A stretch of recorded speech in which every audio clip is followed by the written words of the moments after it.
जय माता दी। नमस्कार दोस्तों, स्वागत है आप सभी का हमारे YouTube चैनल लक्ष्मी शर्मा की कहानियां पर।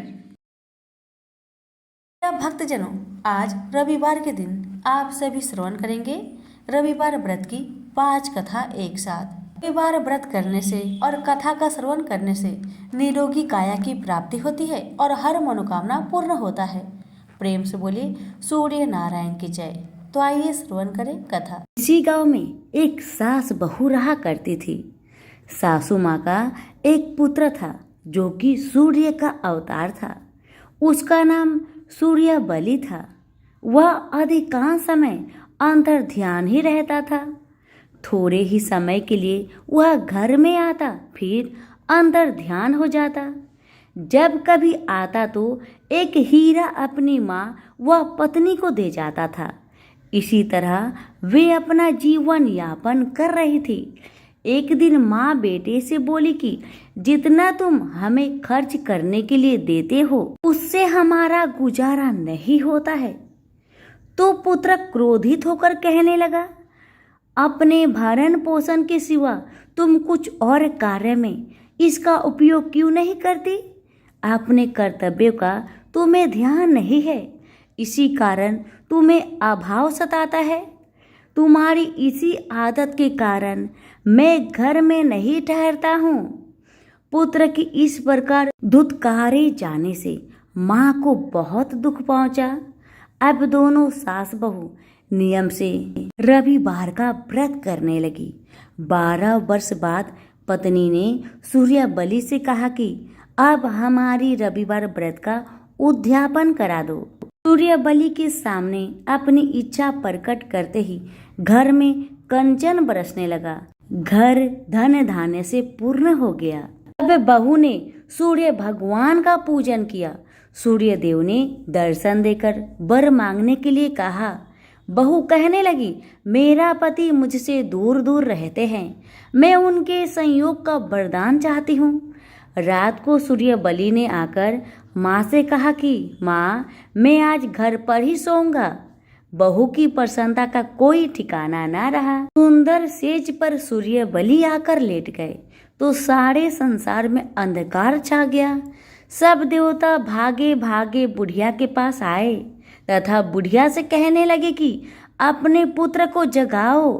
बुढ़िया ने पुत्र को जगाया तो सूर्य बलि ने बाहर आकर देवताओं से कहा कि जब तक ये सास बहू रविवार का व्रत करती रहेंगी, इनके घर में अन्न धन का भंडार भरता रहेगा, रिद्धियां सिद्धियों का वास होगा। तो भी स्त्री श्रद्धा पूर्वक रविवार का व्रत करती है, उसके सभी पाप नष्ट हो जाते हैं, अंत में स्वर्ग की प्राप्ति हो जाती है। तो सभी प्रेम से बोले सूर्य नारायण की जय हो। सूरज भगवान रोज उठते और जग में प्रकाश देने चले जाते। एक दिन भगवान को लगा कि राणा दे सुखती चली जा रही है। तो राणा दे से पूछा कि तुम्हारे मन में क्या है? राणा दे बोली, मेरे मन में खीर खांड के भोजन की इच्छा है।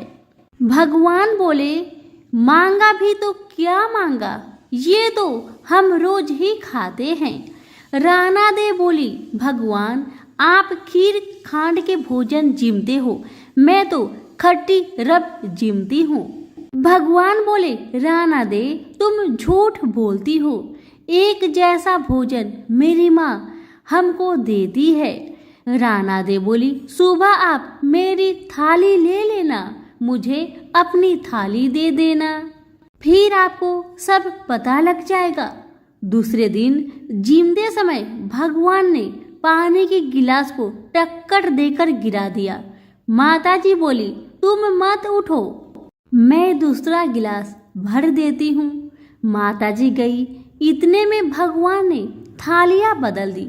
राणा दे ने तो जल्दी ही खीर खांड के भोजन कर लिए, पर सूरज भगवान को खट्टी राब भाई नहीं और थाली पर बैठे रहे। माताजी बोली, आज इतनी देर क्यों लगा दी? भगवान बोले, आज तो खीर खांड खट्टी लग रही है, माताजी बोली, राणा दे की थाली आपने क्यों ली? भगवान कहने लगे, माँ, अपने घर में आप 2 जने और मैं जिसमें भी 2 भात। मैं नियम पालन वाला और मेरे ही घर में ऐसा होता है तो दुनिया में क्या होता होगा। घर में सबका खाना एक जैसा बनाओ। वहां से वो कुम्हार के यहाँ गए और बोले, 2 पेट की हांडी किस कुम्हार ने बनाई? रतन कुम्हार को लगा आज तो भगवान आए हैं, माँ जी तो 1 टका देती है, ये 2 टका देंगे। और कुम्हार बोला, मैंने बनाई। भगवान बोले, आज के बाद 2 पेट की हांडी बनाए तो तेरे सहस्त्र पेट कर दूंगा। कुम्हार बोला, मेरा तो 1 पेट भरना मुश्किल है, सहस्त्र हो गए तो मैं क्या करूंगा? मैं अब 2 पेट की हांडी नहीं बनाऊंगा। इस तरह सूरज भगवान ने दुभांड मिटाई। तो सभी मिलकर बोलिए, सूरज भगवान की जय हो। एक गांव में एक बूढ़ी माई रहती थी। वह रविवार के दिन अपने घर को गोबर से लीपा करती थी। उसका यह अटल नियम था।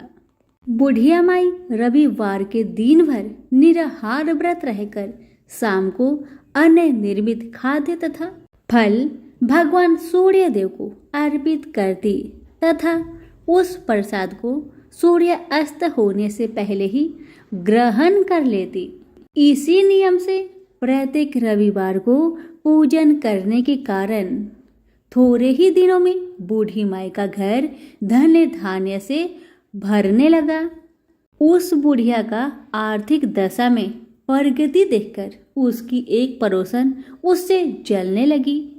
उसकी पड़ोसीन अपने मन में सोचने लगी कि मेरी गाय के गोबर से लिपने पोतने के कारण ही बुढ़िया माई इतनी धनवान बन रही है। पड़ोसन के मन में आया कि अब बुढ़िया को अपने गाय का गोबर गलती से भी लेने नहीं दूंगी। इसी कारण से वह पड़ोसन अपनी गाय को घर के भीतर बांधना शुरू कर दी, जिस कारण से बूढ़ी माई को गोबर मिलना बंद हो गया। बेचारी बुढ़िया अब तो दूसरे रविवार के दिन अपना घर को गोबर से न लिप सकी, इसलिए बड़ी असुविधा हुई। अपने नियम में बाधा पड़ने के कारण वह बुढ़िया बहुत उदास हो गई। मानसिक चिंता के कारण बुढ़िया उस दिन भगवान सूर्य देव को कुछ भी अर्पित ना कर सकी और न तो स्वयं ही प्रसाद रूप में कुछ ग्रहण किया। शाम को वह भूखी प्यासी चिंतातुर अवस्था में सो गई। रात्रि में भगवान सूर्य नारायण ने उस बुढ़िया को सपने में दर्शन देकर दुख का कारण पूछा।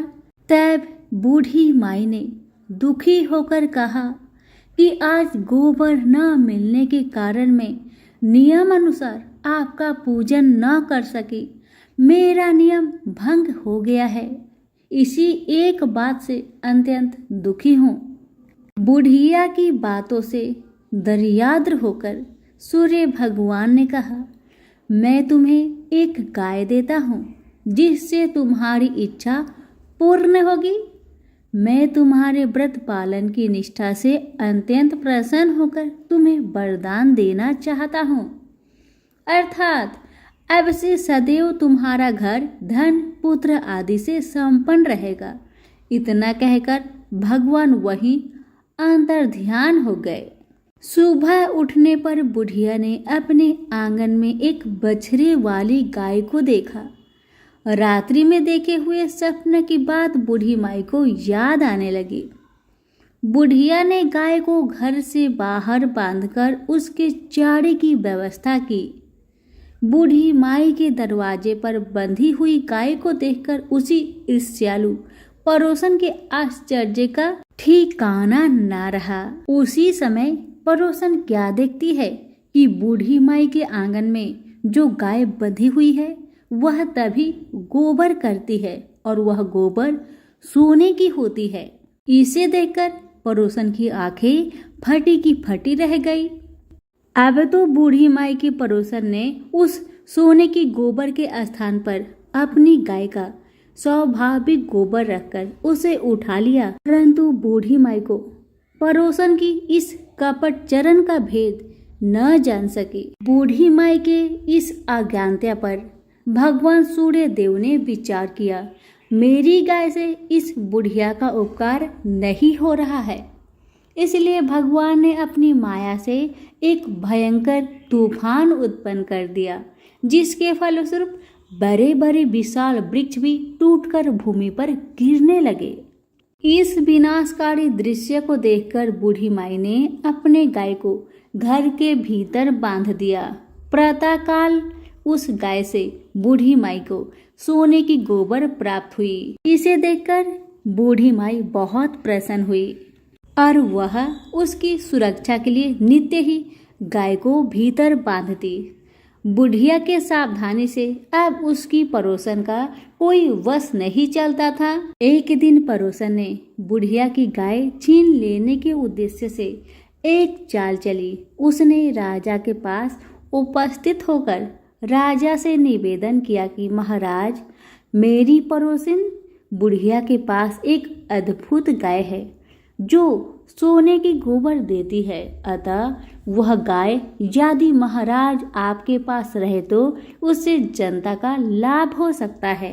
राजा ने उसके प्रलोभन में आकर अपने सिपाहियों को आदेश दिया कि तुम लोग जाकर उस गाय को यहाँ ले आओ। सिपाहियों ने तुरंत आज्ञा का पालन किया। अब वह गाय का गोबर उठाकर न ले जाने पावे। आदेश देकर राजा महल में चले गए। उस दिन की रात में राजा को प्रसन्नता के कारण नींद न आई। राजा सवेरे होने की प्रतीक्षा उत्सुकता पूर्वक करने लगे। सुबह गाय के पास जाकर देखा, वहां स्वाभाविक गोबर के अतिरिक्त कुछ न था। राजा की क्रोध अग्नि भड़क उठी।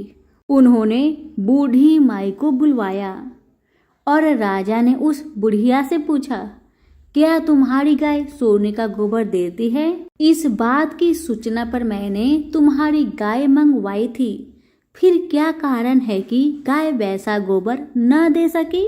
बूढ़ी माई ने उत्तर दिया, महाराज, गाय के गोबर से घर लिपना मेरा नित्य नियम का काम है। मैं दिन भर व्रत रहकर सायंकाल भगवान सूर्य को नैवेद्य अर्पित कर उस प्रसाद को ग्रहण करती हूँ। मेरे पास जब अपनी गाय न थी तो मैं पड़ोसन के गोबर से घर लिपती थी।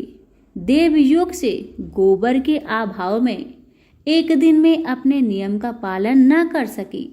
उसी दिन में रात्रि में भूखी ही सो गई। रात्रि में भगवान ने स्वप्न देकर मुझे यह गाय प्रदान की है। मेरी इस चालू पड़ोसन ने आपको सूचना देकर मेरी गाय मुझसे छिनवा ली है। गाय के संबंध में बस मैं इतना ही जानती हूँ। बुढ़िया की बातों से संतुष्ट होकर राजा ने कहा, बूढ़ी माँ, मुझे क्षमा करो, मैं अज्ञानतावश तुम्हारी गाय मंगवा ली है। अब मैं तुम्हारी गाय तुम्हारे घर भेज देता हूँ। इस कार्य के निमित्त तुम्हारी पड़ोसन अपराधनी है और उसे इसका दंड मिलना चाहिए।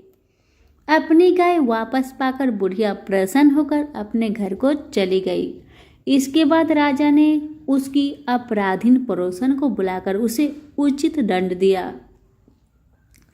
उस दिन राजा ने अपने नगर में घोषणा करवा दी कि रविवार के दिन सभी नगरवासी दिन भर व्रत रहकर सूर्य देव का पूजन करें। राजा स्वयं भी रविवार व्रत के नियम का पालन करने लगा।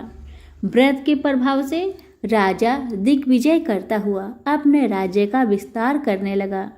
व्रत करने पर सूर्य भगवान प्रसन्न होकर उसे धन धान्य से, समृद्धि और संपूर्ण रोगों से मुक्त कर देते हैं।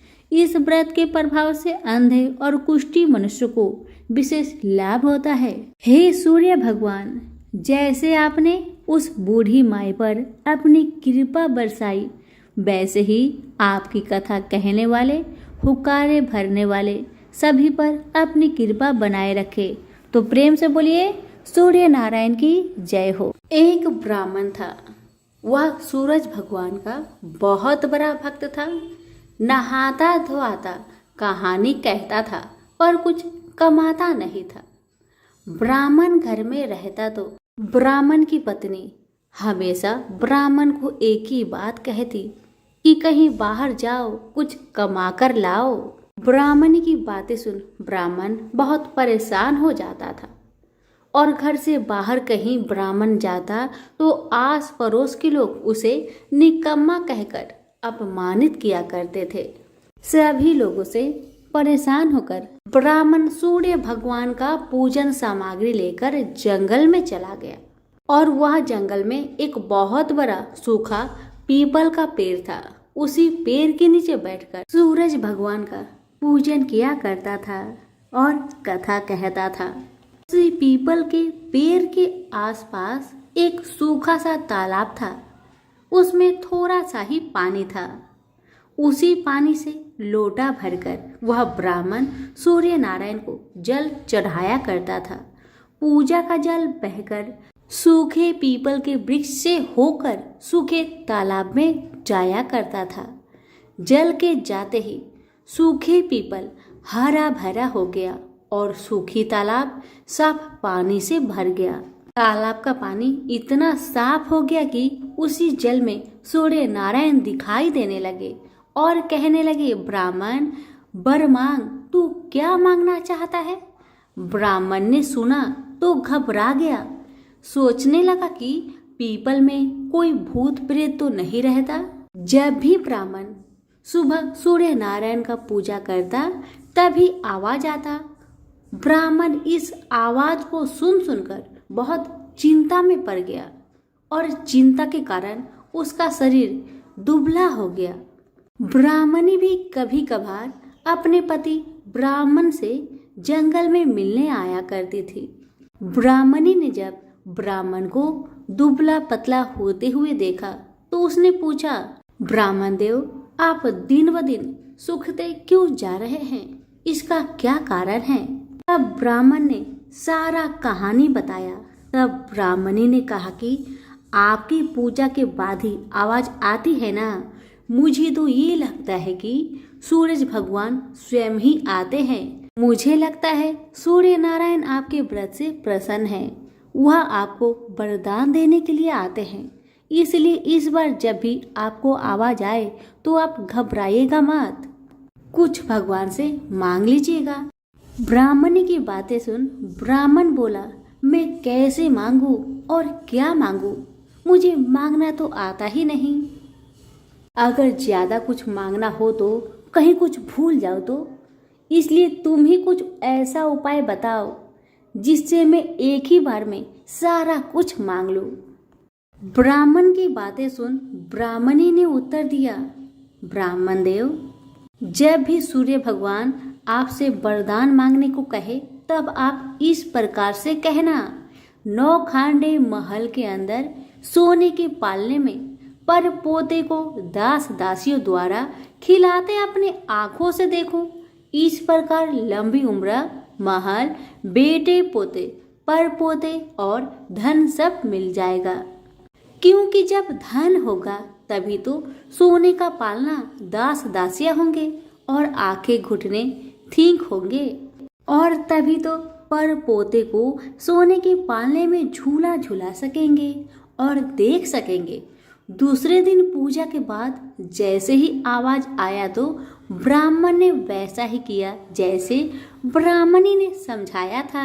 ब्राह्मण ने हाथ जोड़कर सूर्य भगवान से प्रार्थना किया, हे सूर्य नारायण, अगर आप मेरे पूजा से प्रसन्न है तो मुझे वर दीजिए कि 9 खांडे महल के अंदर सोने के पालने में पर पोते को दास दासिया द्वारा खिलाते अपनी आंखों से देखो। ब्राह्मण की बातें सुन सूरज भगवान ने कहा, देखने में तो ब्राह्मण सीधा साधा भोला भाला लगता है, पर एक ही बार में सब मांग लिया।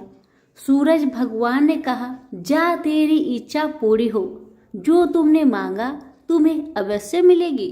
ब्राह्मण जंगल से घर आया तो देखा कि उसकी टूटी हुई झोपड़ी की जगह एक 9 खांडा महल खड़ा है। दास दासी आ और जा रहे थे। ब्राह्मण ने उनसे कहा, यहाँ मेरी झोपड़ी और बूढ़ी ब्राह्मणी रहती थी। वो कहाँ गई क्या तुम्हें पता है? इतने में ही उस नौखांडे महल के दरवाजे से एक सुंदर औरत गहनों और सुंदर कपड़ों से सजी हुई बाहर आई और ब्राह्मण से बोली, आ जाइए, अपना ही घर है। ये सब तो सूर्य नारायण का चमत्कार है। उन्होंने आपकी मनोकामना को पूर्ण कर दिया है। ब्राह्मण की बातें सुन ब्राह्मण ने कहा, हम इतने सारे धन का क्या करेंगे?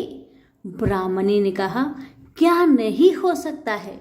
धन से क्या नहीं हो सकता है? दान पुण्य यज्ञ होम करेंगे। फिर ब्राह्मण ने वैसा ही किया जैसे ब्राह्मणी ने बताया था।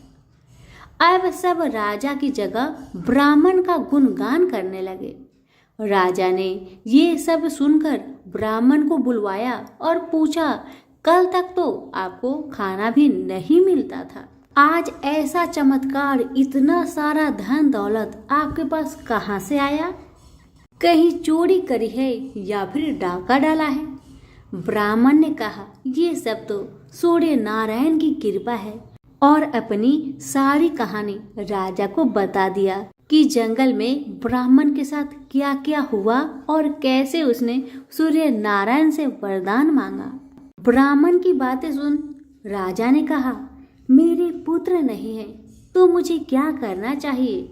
ब्राह्मण ने राजा को सूर्य भगवान की पूजा विधि बताई और कहा, महाराज आप भी सूर्य नारायण का व्रत करें, आपकी सारी मनोकामना सूर्य नारायण जरूर पूरी करेंगे। ब्राह्मण के बताए हुए नियम से राजा ने भी सूर्य नारायण का व्रत किया और सूर्य नारायण के व्रत के प्रभाव से राजा को भी पुत्र का प्राप्ति हुआ। सभी सूर्य नारायण की जय जयकार करने लगे।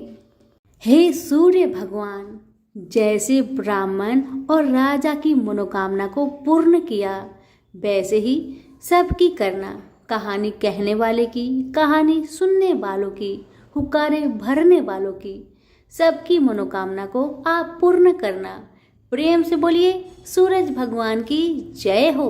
अटपट नगरी का एक गरीब ब्राह्मण लकड़ियों और घास के लिए हर रोज जंगल में जाया करता था। एक दिन उसने वहां वन देवियों को सूरज भगवान की पूजा करते हुए देखा। सूर्य नारायण के आह्वान का उनका अनुष्ठान अनूठा था। ब्राह्मण ने साहस जुटाकर उनसे पूछा कि ये क्या कर रहे हैं आप लोग? तब उन्होंने उत्तर दिया, यह सूर्य नारायण का अनुष्ठान है। ब्राह्मण ने कहा, मुझे भी इसकी विधि बताइए। तब वन देवियों ने कहा, नहीं, यह बहुत शक्तिशाली अनुष्ठान है। यदि हम तुम्हें सिखा देंगे तो संभवतः तुम अहंकारी हो जाओगे और इसे विधि पूर्वक न करोगे। ब्राह्मण ने वचन दिया, नहीं नहीं, मैं ऐसा बिल्कुल नहीं करूंगा। मैं विनम्रता पूर्वक संपूर्ण विधि का भली भांति पालन करूंगा। तब वन देवियों ने कहा, उसे अनुष्ठान की विधि समझाई कि रविवार को चंदन सार से सूर्य नारायण का चित्र बनाकर उसे पुष्प और फल अर्पित करे। उसके बाद 6 महीने तक हर रविवार को वह ऐसा ही करे। फिर उसके अगले 6 महीने गरीबों को दान करे। ब्राह्मण घर गया और रविवार से अनुष्ठान प्रारंभ कर दिया। उसके अनुष्ठान से सूरज भगवान बहुत प्रसन्न हुए। धन धान्य से ब्राह्मण का घर भर गया।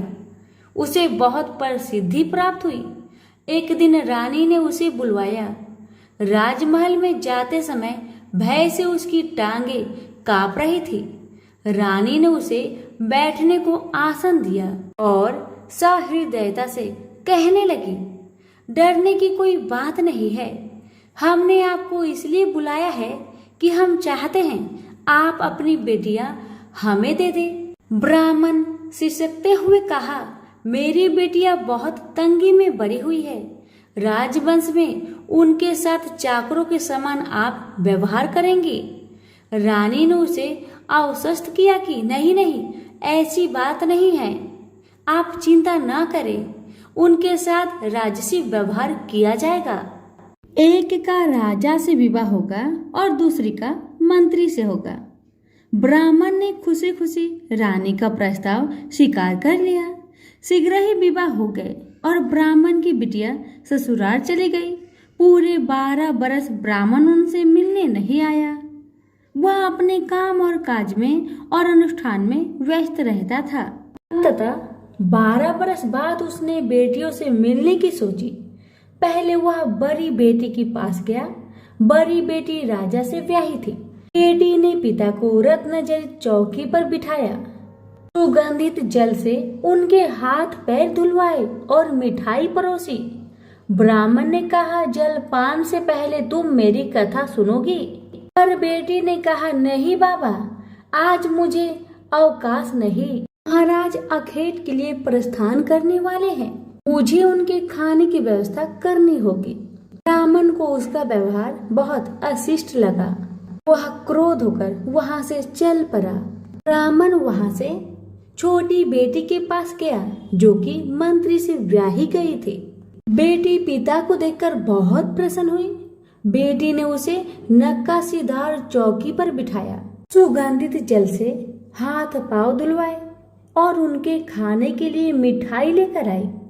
ब्राह्मण ने कहा, बेटी, जलपान से पहले तुम्हें मेरी कथा सुननी होगी। बेटी ने कहा, हाँ अवश्य बाबा, कथा सुनकर मुझे प्रसन्नता होगी। यह कहकर वह घर के भीतर जाकर 6 मोती लेकर आई। 3 मोती पिता के हाथ पर रखे और 3 अपने हाथ में रखे। यह कथा ब्राह्मण ने आज से पहले किसी को नहीं सुनाई थी।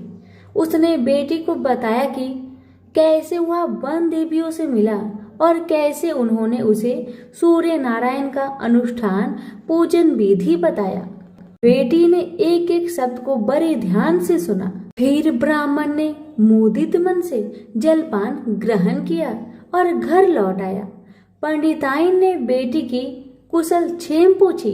ब्राह्मण ने उसे सारी बातें बताई और कहा कि बड़ी वाली मेरी बेटी ने मेरी कथा नहीं सुनी, उसे इसका फल भुगतना पड़ेगा। और वही हुआ।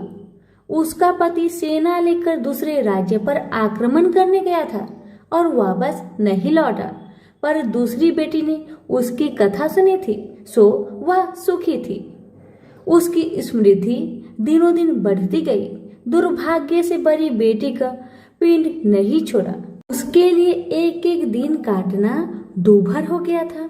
एक दिन उसने अपने बड़े बेटे से कहा, घर में कुछ नहीं है, अपनी मौसी के पास जाओ और कोई उपहार लेकर आओ, वह जो दे घर ले आना। अगले रविवार को राजकुमार मौसी के घर गया। वहां वह तालाब पर गया और स्नान करने आई औरतों से पूछा, तुम किसके यहाँ काम करती हो? उन्होंने उत्तर दिया, हम मंत्री की पत्नी की दासियां हैं। राजकुमार ने कहा, अपनी मालकिन से जाकर कहो कि उनकी बहन का बेटा आया है। ये भी कह देना कि उसके कपड़े फटे हुए हैं, इसलिए वो उसे पिछले दरवाजे से महल के भीतर आने दे। दासिया उसे पिछले दरवाजे से भीतर ले गई। मौसी ने उसके नहाने के लिए सुवासित जल रखवाया, पहनने को नए कपड़े दिए और राजसी भोज करवाया। फिर उसने बेटे को मोहरों से भरा हुआ कद्दू दिया। वह चलने लगा तो मौसी ने कहा, इसे संभाल कर ले जाना, कहीं खोना मत। पर रास्ते में सूर्य भगवान ने माली के भेष धारण करके मोहर से भरा हुआ कद्दू चुरा लिया। वह घर पहुंचा तो माँ ने उससे पूछा कि मौसी ने तुम्हें क्या दिया?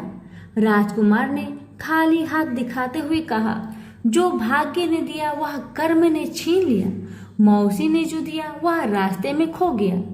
अगले रविवार को रानी ने दूसरे बेटे को भेजा।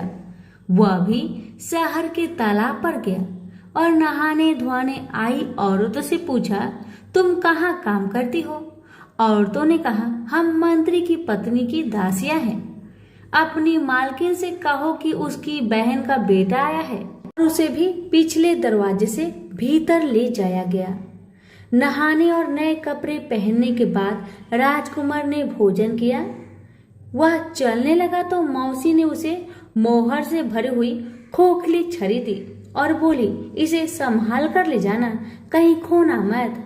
रास्ते में सूरज भगवान ग्वाले का रूप धरकर आए और उसकी छड़ी चुरा लिए। वह घर पहुंचा तो रानी ने उससे पूछा कि मौसी ने तुम्हें क्या दिया।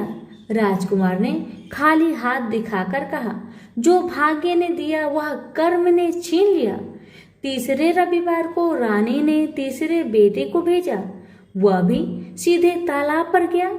मौसी ने उसकी भी वैसे ही खातिरदारी की। उसे नहलवाया, कपड़े दिए और खाना खिलाया। चलते समय उसने उसे मोहर से भरा हुआ खोखला नारियल दिया और कहा, इसे संभाल कर ले जाना, खोना मत। रास्ते में राजकुमार कुएं की जगह पर सुस्ताने के लिए रुका। जैसे ही उसने नारियल जगत पर रखा, वह लुढ़क कर कुएं में गिर गया। छपाक। वह घर पहुंचा तो रानी माँ ने पूछा कि वह क्या लाया है। राजकुमार ने जवाब दिया, जो भाग्य ने दिया वह कर्म ने छीन लिया। चौथा राजकुमार गया, तभी वही हुआ। उसे मोहर से भरा हुआ कुल्हड़ मिला, जिसे सूर्य नारायण चील बनकर झपट ले गए।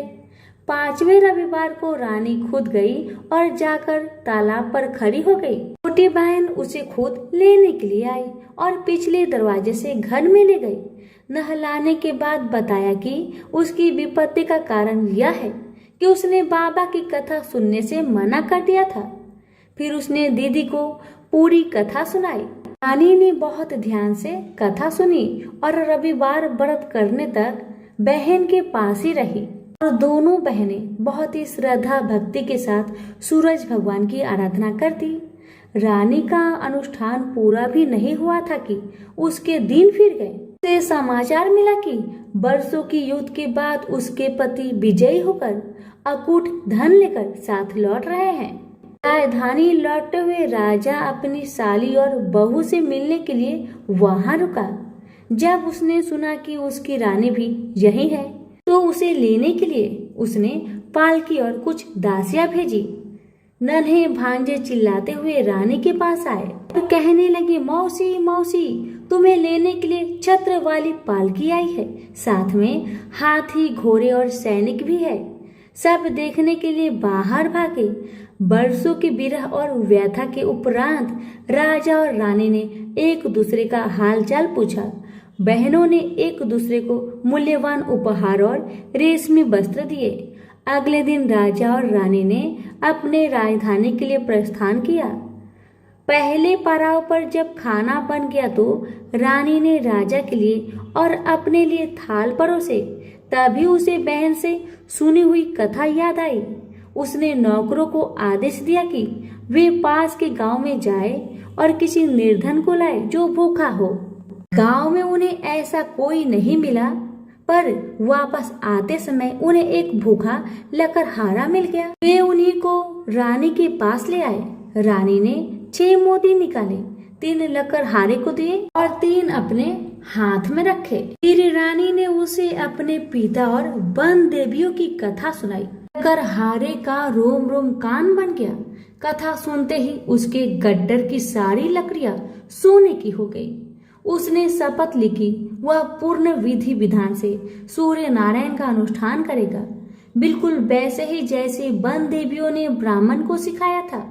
अगले दिन राजा रानी ने दल बल के साथ फिर पड़ाव डाला। खाना बन गया तो रानी ने राजा के लिए और अपने लिए खाना परोसकर सेवकों को किसी निर्धन और भूखे को लाने का आदेश दिया। आज वे एक किसान को लाए जिसकी फसल मुरझा गई थी और कुआं सूख गया था। रानी ने 6 मोती निकाले, 3 किसान को दिए और 3 अपने हाथ में रखे। फिर उसने उसे अपने पिता और वन देवियों की कथा सुनाई। कथा संपूर्ण होने से पहले ही उसकी फसल फिर से हरी भरी हो गई और सूखे कुएं में पानी भर आया। वापस जाते समय उल्सित किसान ने शपथ ली कि वह संपूर्ण विधि विधान के साथ सूर्य नारायण का अनुष्ठान करेगा, जैसा कि वन देवियों ने ब्राह्मण को सिखाया था। तीसरे पड़ाव पर रानी ने एक बुढ़िया को सूरज भगवान की कथा सुनाई। बुढ़िया का बेटा जंगल में खो गया था, दूसरा तालाब में डूब गया था और तीसरा सांप काटने पर मर गया था। रानी की कथा सुनते ही बुढ़िया के तीनों बेटे एक एक करके पड़ाव पर आ गए। बुढ़िया खुशी के आंसू बहाते हुए वहां से गई। उसने प्रण किया कि वह सूरज भगवान की उसी विधि से आराधना करेगी जो वन देवियों ने ब्राह्मण को सिखाया था। चौथे पड़ाव पर रानी के चाकर एक हाथ पांव विहीन आदमी को लाए। उसकी आंखें इतनी कमजोर थी कि उसे मुश्किल से ही कुछ दिखता था। यहाँ तक कि उसका कोई नाम भी नहीं था। लोग उसे लोथ कहते थे। चाकरों ने उसे जब देखा तब वह मुंह के बल पड़ा था। वे उसे उठाकर पड़ाव पर ले आए। रानी ने उसे नहलवाया और नए कपड़े पहनने को दिए। फिर उसने 6 मोती निकाले, 3 लोथ के पेट पर रखे और 3 अपने हाथ में रखे। फिर उसने उसे अपने पिता और बनदेवियों की कथा सुनाई। अपाहिज आदमी ने पूरा श्रद्धा से कथा को सुना। कथा सुनते ही उसके हाथ पैर निकल आए और इसके आंखों की ज्योत भी लौट आई। वो भी जाते समय अति प्रसन्न होकर गया।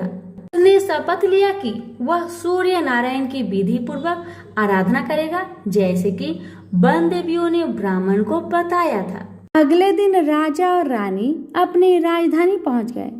वे महल में भोजन करने के लिए बैठे तो सूरज भगवान स्वयं प्रकट हुए और उनके साथ भोजन करने की मनसा दर्शाई। राजन ने महल के सारे दरवाजे खुलवा दिए और अनेकानेक उत्कृष्ट व्यंजन बनाने का आदेश दिया। प्रत्येक पकवान को 6 अलग अलग खुशबुओं के साथ परोसा गया। सूर्य नारायण और राजा खाने के लिए बैठे। सूर्य नारायण को पहले कौर में ही एक लंबा वाल दिखा। वह क्रोधित होकर चिल्लाए, यह किस अधम स्त्री का वाल है। रानी भय से पीली पड़ गई।